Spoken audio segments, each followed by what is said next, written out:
Para a gente entender um dos maiores vilões do cinema moderno, o Thanos, que tá um caminho diferente. Em vez de olhar para a estratégia militar dele, vamos mergulhar na filosofia por trás do Titã Louco.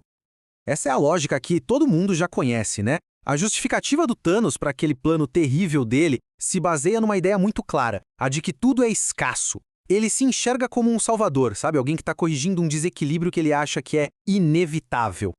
E se a realidade simplesmente não funcionasse do jeito que ele imagina?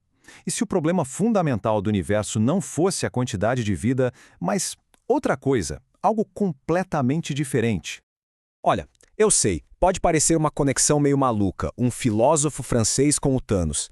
Mas a filosofia do Lavelle nos dá a chave. Com ela a gente consegue ver que o Thanos não cometeu só um erro de cálculo. Foi um erro fundamental sobre a própria natureza da realidade. No centro de tudo isso, a gente tem duas maneiras completamente opostas de enxergar o universo. Uma visão que leva ao genocídio e outra que leva a algo totalmente diferente. O Thanos olha para o universo como se fosse uma caixa com recursos contados. Para ele, cada nova vida é mais uma boca para alimentar, sabe? Um ralo que suga os recursos finitos. A vida na cabeça dele é um problema a ser gerenciado, quase uma praga que precisa ser controlada. Aí vem o Lavelle com uma visão radicalmente oposta. Para ele, a realidade não é um estoque de coisas, mas sim uma fonte, um ato contínuo de criação. O ser, a existência, não diminui quando é compartilhado. Pelo contrário, se multiplica. Pensa só, quanto mais amor ou conhecimento a gente dá, mais disso existe no mundo, certo? E essa tabela aqui, ela resume tudo de um jeito brilhante. Para o Thanos, o universo é um jogo de soma zero. Para Lavelle, é de soma positiva. O problema para o Thanos é de quantidade, gente demais. Já para Lavelle, o problema é de qualidade, é a falta de amor, é o egoísmo. Então a solução do Thanos é apagar. A de Lavelle é criar. E essa diferença toda na visão de mundo nos leva direto para duas formas bem distintas de entender o que é vontade e o que é liberdade. Essa frase talvez seja a que mais entrega o jogo dele. Não é só uma declaração de poder, é uma declaração sobre a natureza da realidade. É como se ele estivesse se colocando no lugar de uma lei da física. Quando ele se declara inevitável, o que o Thanos está tentando fazer é fechar o futuro. Ele quer transformar a vontade dele num fato, eliminando a incerteza e a liberdade que definem a nossa existência. Ele não quer participar da realidade, ele quer acabar com o jogo e decretar o final. E aqui a gente vê a ambição total da vontade dele. Não é mais sobre equilíbrio, agora é sobre apagar a realidade que existe, que ele julga como imperfeita, e substituir por uma versão que se encaixe perfeitamente na visão dele. É que para o Lavelle, o mal não é um vácuo, não é só a falta do bem, sabe? É uma força, é uma escolha. E essa vontade do Thanos de despedaçar o universo é a manifestação perfeita disso. Um ato positivo de negação. É uma vontade que escolhe ativamente o nada em vez do ser. E em nenhum momento essa oposição de visões de mundo fica mais clara e, assim, mais pessoal do que nos atos de sacrifício e de amor.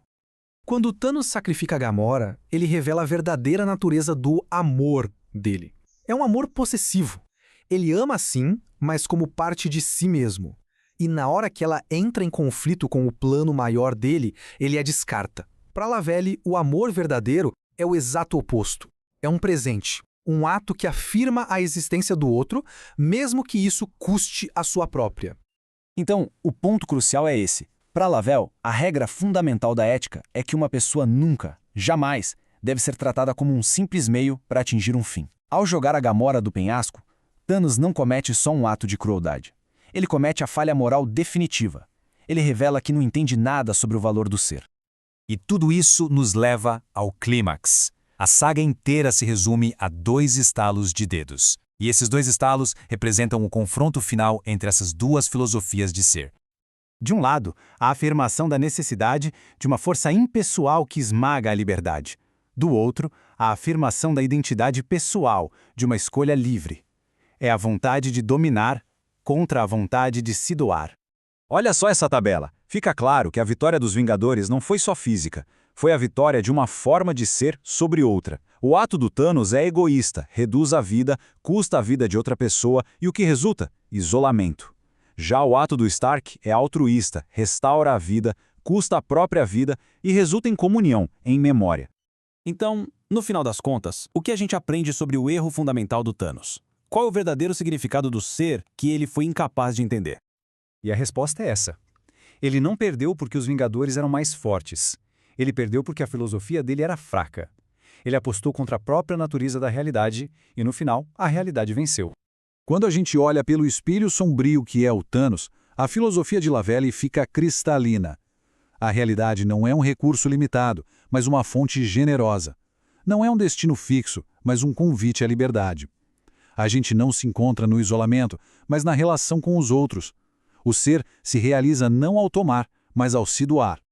E isso tudo nos deixa com uma última pergunta. Se o Thanos estava errado, se a realidade não é um problema a ser resolvido, mas um ato criativo do qual a gente participa, a questão se volta para nós. Com as nossas escolhas, com os nossos atos, que tipo de realidade a gente está ajudando a construir?